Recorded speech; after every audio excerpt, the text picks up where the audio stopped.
नमस्कार दोस्तों, मैं हूं आपके साथ साक्षी और आप देख रहे हैं नेक्स्ट 9 लाइव। हैदराबाद में प्रेस कॉन्फ्रेंस कर स्मृति ईरानी ने परिवारवाद को लेकर हमला किया है। जी हां, राहुल गांधी पर हमला किया है।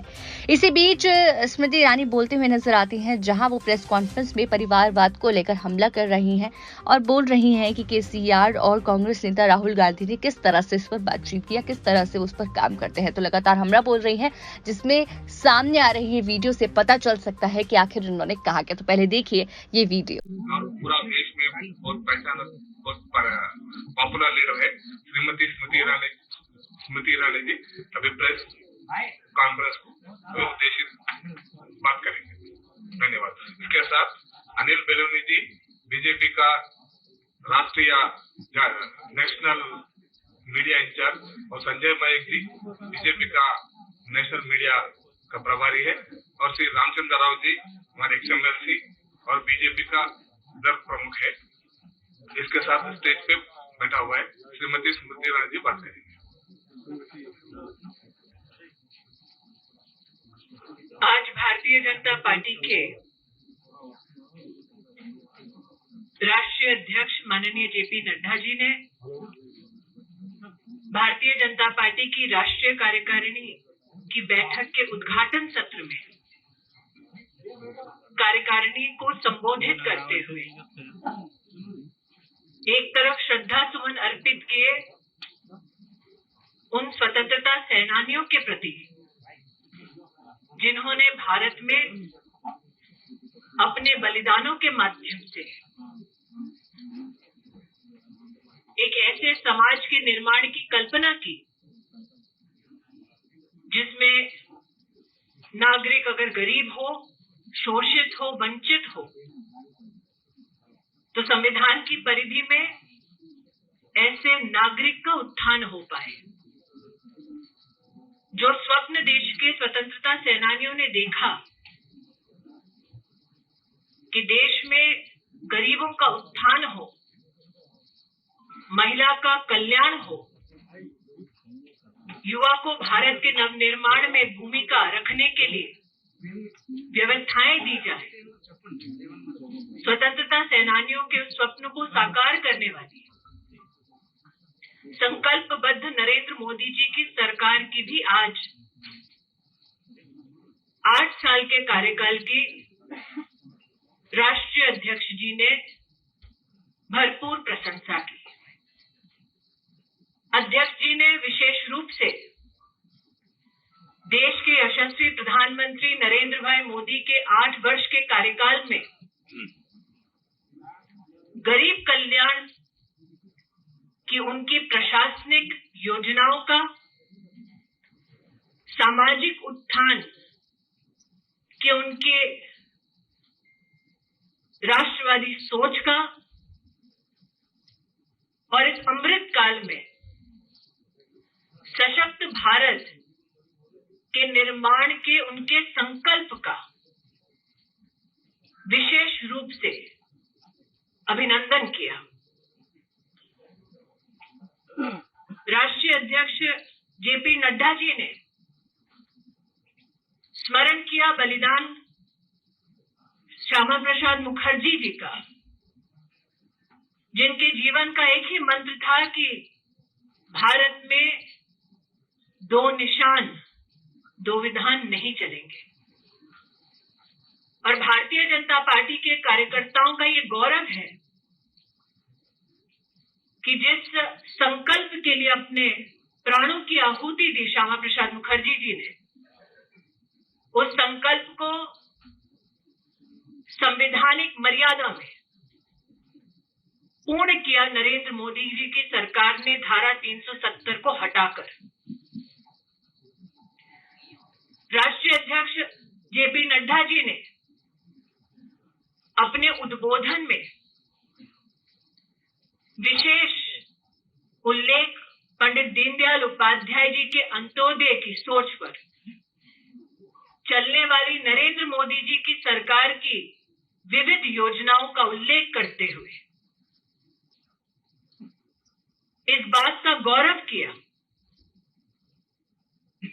कि अंतिम पंक्ति में उपस्थित अंतिम व्यक्ति तक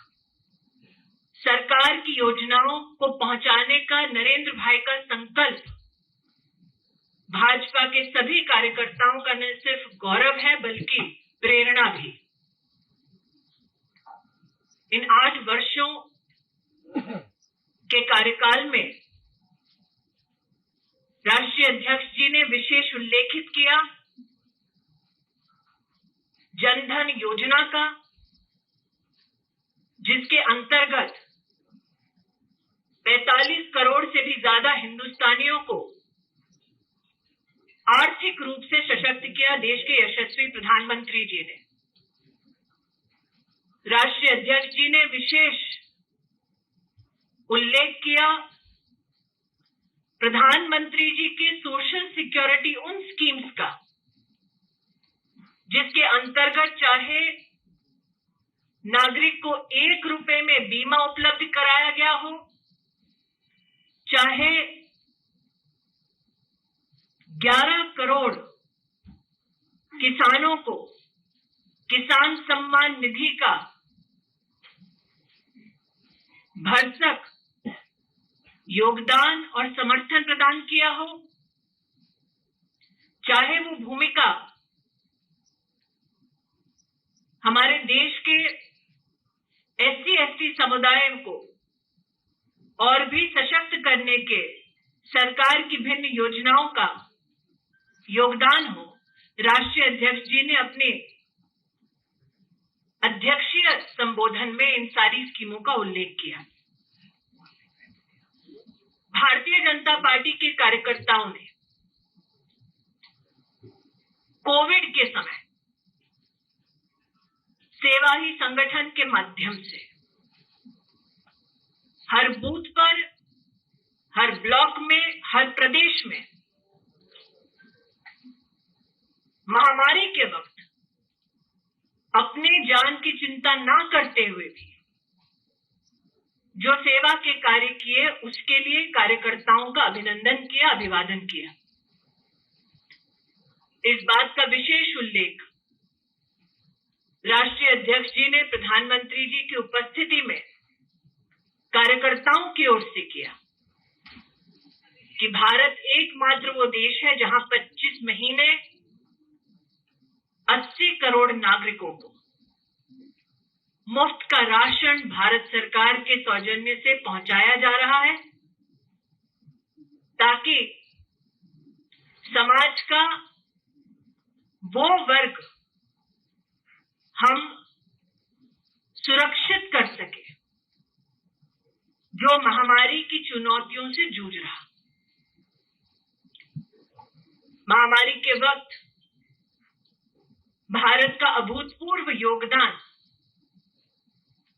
वैक्सीनेशन में विश्व पटल पर सम्मानित हुआ, सराहा गया, जिसका उल्लेख राष्ट्रीय अध्यक्ष जी ने कहा। आज इस अमृत काल में भारतीय जनता पार्टी के राष्ट्रीय अध्यक्ष जी ने इस बात की संगठन को, प्रधानमंत्री जी को विशेष बधाई दी कि राष्ट्रपति पद की उम्मीदवार द्रौपदी जी इस अमृत काल में एक संकेत है कि आदिवासी समुदाय के प्रति हमारे संगठन का समर्पण, महिला नेतृत्व के प्रति हमारे संगठन का योगदान, ये द्रौपदी जी की उम्मीदवारी में प्रतिबिंबित होता है। आज एक तरफ प्रधानमंत्री जी के यशस्वी कार्यकाल की बधाई देते हुए राष्ट्रीय अध्यक्ष जी ने इस बात की ओर भी देश का ध्यान आकृष्ट किया कि राजनीतिक पटल पर राष्ट्र के उत्थान का ये संकल्प प्रधानमंत्री जी का मात्र 8 वर्षों की सेवा तक सीमित नहीं है। 20 वर्षों तक सतत संवैधानिक पद पर रहकर प्रधानमंत्री जी ने समाज कल्याण और गरीबों के उत्थान के लिए जितने भी कार्य किए, वो हम सब कार्यकर्ताओं के लिए प्रेरणा है। राज्य में चुनावी सफलता के संदर्भ में राष्ट्रीय अध्यक्ष जी ने विशेष बधाई दी। उत्तराखंड, उत्तर प्रदेश, मणिपुर और गोवा के कार्यकर्ताओं को और आभार व्यक्त किया इन प्रदेशों की जनता के प्रति। एक तरफ समाज कल्याण का संकल्प लिए भारतीय जनता पार्टी की सरकार केंद्र में और प्रदेशों में काम कर रही है, दूसरी ओर भ्रष्टाचार और वंशवाद से पनपे हुए विपक्षी पार्टियां समाज कल्याण और राष्ट्र को सशक्त करने वाली योजनाओं और कार्यों में किस प्रकार से बाधा उत्पन्न करते हैं, इस पर भी विश्लेषण राष्ट्रीय अध्यक्ष जी ने करा। एक विशेष आभार, एक विशेष टिप्पणी राष्ट्रीय अध्यक्ष श्री नड्डा जी ने पश्चिम बंगाल, केरल और जम्मू कश्मीर के कार्यकर्ताओं के संदर्भ में किया। राष्ट्र इस बात का साक्षी है कि हमारा कार्यकर्ता बंगाल, केरल में किस प्रकार से मौत के घाट उतारा जाता है।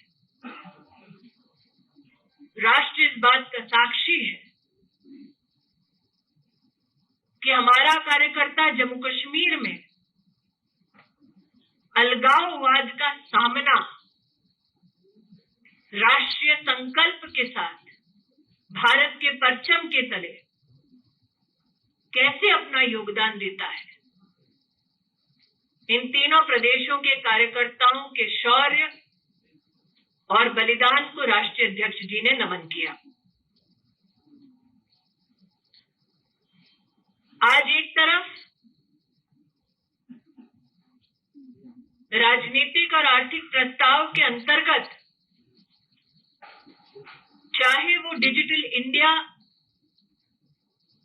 की योजनाओं की सफलता हो, चाहे वो गतिशक्ति कार्यक्रम के माध्यम से भारत में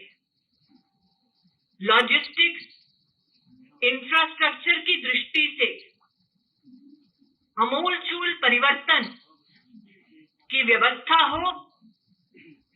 चाहे महिला कल्याण के संदर्भ में 11 करोड़ शौचालय का निर्माण। अक्सर अपडेट्स के लिए चैनल को सब्सक्राइब करना ना भूले और देखते रहे नेक्स्ट 9 लाइव।